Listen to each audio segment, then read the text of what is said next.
এই বিশ্ব ভালোবাসা দিবসের সাথে মুসলমানদের কোনো সম্পর্ক নাই। আমার প্রিয় ভাইরা, অশ্লীলতা নানা ভাবে, নানা নামে, নানা মোড়কে ছেলে মেয়ে একে অপরকে জড়ায় ধরতেছে, একে অপরকে চুমু খাচ্ছে প্রকাশ্যে, দিবালোকে, গণমানুষের সামনে। ওয়ানহানিল ফাহশা, আল্লাহ তাআলা অশ্লীলতাকে নিষেধ করেছেন। যত ধরনের, যত টাইপের, যত ক্যাটাগরির অশ্লীলতা হতে পারে সব অশ্লীলতাকে হারাম করেছেন কে? ফাহশা মানে কি? কথায়, কাজে, আচরণে, কমেন্ট, ফেসবুকের কমেন্টসে যত ধরনের নোংরামো আছে, যত ধরনের অশ্লীলতা আছে, এটাকে আরবিতে বলে ফাহশা। রাব্বুল আলামিন বলেন, কুল ইন্নামা হারামা রাব্বিয়াল ফাওয়াহিশা মা যাহারা মিনহা ওয়া মা বাতান। ও নবী, আপনি বলে দেন, আমার রব প্রকাশ্য, অপ্রকাশ্য, স্পষ্ট কিংবা অস্পষ্ট, দৃশ্যমান কিংবা অদৃশ্যমান সব অশ্লীলতাকে হারাম করেছেন। সব ধরনের অশ্লীলতা হারাম। এবার বলেন, আমাদের সমাজে অশ্লীলতা আছে না নাই? অশ্লীলতা নানা ভাবে, নানা নামে, নানা মোড়কে আমাদের সমাজে আছে না নাই? সংস্কৃতির নামে, ফ্যাশনের নামে, বিনোদনের নামে, উপন্যাসের নামে, কনসার্টের নামে অশ্লীলতা আছে না নাই? আপনি দেখেছেন কনসার্ট গুলোর অবস্থা? আমাদের তরুণ তরুণীরা, আমাদের যুবক যুবতীরা, আমাদের জেনজিরা, কি অবস্থা ওইখানে? ছেলে মেয়ে একে অপরকে জড়ায় ধরতেছে, একে অপরকে চুমু খাচ্ছে প্রকাশ্যে, দিবালোকে, গণমানুষের সামনে। রূপালী জগতের নামে অশ্লীলতা আছে না নাই? এই টার্মটা আপনারা জানেন না? রূপালী জগৎ আসলে কি রূপালী জগৎ না অন্ধকার জগৎ? আমার বোনেরা, আপনাদেরকে যে কি বলে তারা বুঝায়, রূপালী জগৎ শুনেই আপনি ভরকে যাবেন না। রূপালী জগতে যে নারী যত বেশি উলঙ্গ, সে নাকি তত বেশি সাহসী। বলে এটা একটা সাহসী নারী, খুব সাহসী পদক্ষেপ তার। যত বেশি শরীর থেকে কাপড় নামাতে পারবে, যত বেশি বস্ত্রহীন হয়ে নিজেকে প্রেজেন্ট করতে পারবে, সে নাকি তত বেশি সাহসী। আমার চট্টলার ভাইয়েরা, শয়তানের প্রথমে এজেন্ডা ছিল বনি আদমকে বস্ত্রহীন করা। সে আদম এবং হাওয়া আলাইহিস সালামকে নিষিদ্ধ গাছের ফল খাইয়ে তাদেরকে বস্ত্রহীন করেছে। এই জামিনেও সে আমাদেরকে বস্ত্রহীন করতে চাইবে। এই রূপালী জগতের নামে তারা এটা করে। আমার প্রিয় বোনেরা, আপনি জানেন না আপনার দাম কত? ওরা আপনাদেরকে বিজ্ঞাপনের সস্তা পণ্য বানাতে চায়। ওরা আপনাদেরকে ওদের ভোগের লিপসার টুলস বানাতে চায়। আপনাদেরকে দিয়ে ওদের খায়েশ পূরণ করতে চায়। এটা আপনাদের জন্য মোটেও ডিগনিটি নয়, এটা আপনাদের জন্য সম্মান নয়। আপনার সম্মান শালীনতায়, আপনার সম্মান হেজাবে, আপনার সম্মান ভদ্রতায়, আপনার সম্মান আপনার ডিসেন্ট পোশাকে। পোশাক বলে দেয় এই নারীটা ভদ্র না অভদ্র। পোশাক বলে দেয় এই মেয়েটা কোন ঘরের মেয়ে। আপনি জানেন না? আপনারা সস্তা পণ্য বানায়, ভোগের পণ্য, বিলবোর্ডে আপনাকে উলঙ্গ করে উপস্থাপন করে। এই অশ্লীলতার সাথে ইসলামের কোন সম্পর্ক। এজন্য আল্লাহ বলেন, আমি অশ্লীলতাকে হারাম করেছি। অশ্লীলতাকে হারাম করার প্রথম কারণ হলো এর মাধ্যমে মানবতাকে অপমানিত করা হয়। কারণ মানুষের সম্মান মানুষের পোশাকে। মানুষ যখন পোশাকহীন হয়ে যায়, বস্ত্রহীন হয়ে যায়, তার সম্মান কমে যায়। ঠিক কিনা? অশ্লীলতাকে হারাম করার প্রথম কারণ হচ্ছে মানুষ মানুষকে অপমান করে। একটা নারী, সে তো সম্মানিত। নারী যে কত সম্মানিত, নারীরা এটা বুঝেই নাই। বিশ্বনবী বলেন, আদ-দুনিয়া কুল্লুহা মাতা ওয়া খায়রু মাতা'আদ দুনিয়া আল মারআতুস সালিহা। আমার বোনেরা, 5টা প্যান্ডেলে আপনারা এলইডিতে আমার আলোচনা শুনছেন, আমি জানি। আপনাদের এই গর্ভ যে কত দামি আপনি জানেন না। আপনার পেট থেকেই আসবে আগামী দিনের সালাহুদ্দিন আল আইয়ুবী। আপনার পেট থেকেই আসবে অনাগত দিনের ইমাম মাহদী আল মুনতাযর। আপনার পেট থেকেই আসবে অনাগত দিনের ফয়সাল, ওয়াসিম, মুগ্ধ, আবু সাইদের মতো বীর যোদ্ধা। আমার প্রিয় বোনেরা, আমার প্রিয় বোনেরা, বিশ্বনবীর কথার ওজন খেয়াল করেন। আদ-দুনিয়া কুল্লুহা মাতা ওয়া খায়রু মাতা'আদ দুনিয়া আল মারআতুস সালিহা। দুনিয়ার সবকিছুই অ্যাসেট, এর মধ্যে সবচেয়ে দামি অ্যাসেট নেককার নারী। আপনার গর্ভ যে কত দামি আপনি জানেন না। নিজের সময়টাকে কাজে লাগান, কোরআন পড়েন, সুন্নাহ পড়েন। আপনার অনেক দায়িত্ব ঘরে। You are the MD of your family. একটা family it's a very big institution. পরিবার একটা অনেক বড় প্রতিষ্ঠান।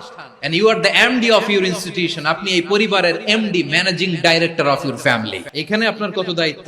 আপনি ছেলেমেয়েদেরকে তারবিয়া করবেন, আপনি আপনার স্বামীর জন্য ঘরটারে জান্নাতের নীর বানাবেন, আপনার জন্য জান্নাতের ডুপ্লেক্স বাড়ি ওইখানে তৈরি করে রাখবে কে? আপনি যে কত দামি আপনি জানেন না। নারীদেরকে আল্লাহ বানিয়েছেন উচ্চতর করে, নিম্নতর নয়। নারীদেরকে ছোট্ট জিনিস দিলে এটারে বড় করে দেয়, নারীদেরকে ভ্রূণ দিলে, শুক্রাণু দিলে নারী এটারে বাচ্চা হিসেবে উপহার দেয়, ঠিক কিনা? বিয়ের মাধ্যমে স্বামী যখন তার শুক্রাণু তার স্ত্রীকে উপহার দেয়, স্ত্রী রিটার্নে কি উপহার দেয়? ফুল ফর্ম বেবি, মানব সন্তান। আপনি যদি নারীকে বাজার এনে দেন, নারী এটাকে সুস্বাদু খাবারে রূপান্তর করে দেয়। আপনি তাকে একটা মুচকি হাসি দিয়ে দেন, সে তার কলিজা দিয়ে দেয়। কিন্তু যদি আপনি তার মনে কষ্ট দেন, সে আপনার জীবনকে জাহান্নাম বানায়া দেয়। নারীর মন বুঝতে পারলে নেয়ামত, বুঝতে না পারলে কিয়ামত। আপনাদেরকে যেন ভোগের সস্তা পণ্য বানাতে না পারে, আপনাদেরকে সচেতন থাকতে হবে। তাহলে কেন আল্লাহ তাআলা এই ফাহশা অশ্লীলতাকে হারাম করলেন? 1 নাম্বার, এতে হিউম্যান ডিগনিটি কমে। 2 নাম্বার, এতে মানুষের অধিকার নষ্ট হয়। আপনি বিয়ে করেছেন, এরে পরকিয়া করেন, ওর সাথে এরকম আছে না নাই? স্ত্রীর অধিকার নষ্ট করেছেন। আপনি বিবাহ সম্পর্কে আবদ্ধ হয়েছেন তার সাথে, আপনি পরকিয়া করেন ওই ছেলের সাথে, আপনি আপনার হাজবেন্ডের সাথে বিট্রে করেছেন। এজন্য আল্লাহ অশ্লীলতাকে হারাম করেছেন। অশ্লীলতাকে হারাম করার আরেকটা কারণ হচ্ছে আল্লাহ তাআলা এই হিউম্যান জেনারেশনকে এটাকে প্রিজার্ভ করতে চায়। হিফজুন নাসল, এটা মাকাসিদুশ শরিয়ার অনেক গুরুত্বপূর্ণ একটা মাকাসিদ, অনেক গুরুত্বপূর্ণ। আপনার নাসল, আপনার জেনারেশনকে সংরক্ষণ করা। এই যে আসতেছে ফেব্রুয়ারি, কত ফেব্রুয়ারি জানো? এটা কি বিশ্ব ভালোবাসা দিবস? হ্যাঁ, কি দিবস? এই বিশ্ব ভালোবাসা দিবসের সাথে মুসলমানদের কোনো সম্পর্ক নাই। আমার প্রিয় ভাইরা, এই যে আপনি অবৈধ সম্পর্কে জড়ালেন, কেন আল্লাহ অশ্লীলতাকে হারাম করেছে দেখেন। বলতেছিলাম যে এটা আপনার নাসল, আপনার জেনারেশন, আপনার লিনিয়েজ, আপনার বংশকে প্রিজার্ভ করা। কে কার বাবা, কে কার মা, বাবা মা জানা, প্রজন্মকে প্রিজার্ভ করা, এটা ইসলাম ওয়াজিব করে দিয়েছে। এই যে অবৈধ সম্পর্কের কারণে, বিশ্ব বেহায়া দিবসের কারণে, এগুলোর আউটকাম, আউটপুট হিসেবে মাঝে মাঝে ঢাকা মেডিকেলের ডাস্টবিনে নবজাতকের বাচ্চার কান্নার আওয়াজ শুনতে পাওয়া যায়। চট্টগ্রাম মেডিকেলের ডাস্টবিনে নবজাতকের কান্না শুনতে পাওয়া যায়।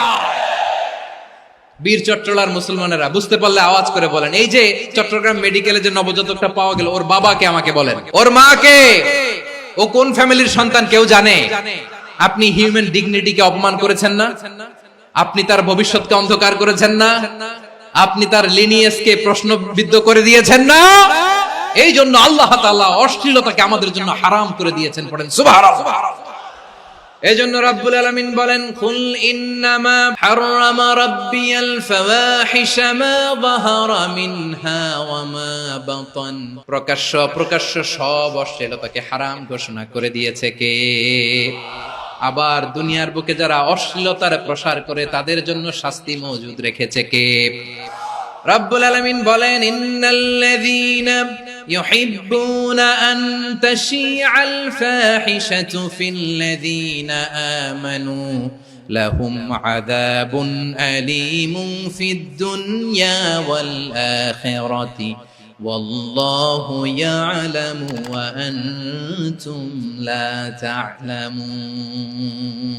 নিশ্চয়ই যারা বিশ্বাসীদের মাঝে অশ্লীলতার প্রচার প্রসার করতে চায় তাদের জন্য আমি মর্মন্তুদ শাস্তি প্রস্তুত করে রেখেছি, দুনিয়াতেও রেখেছি, আখিরাতেও রেখেছি। ঘোষণাটা কার?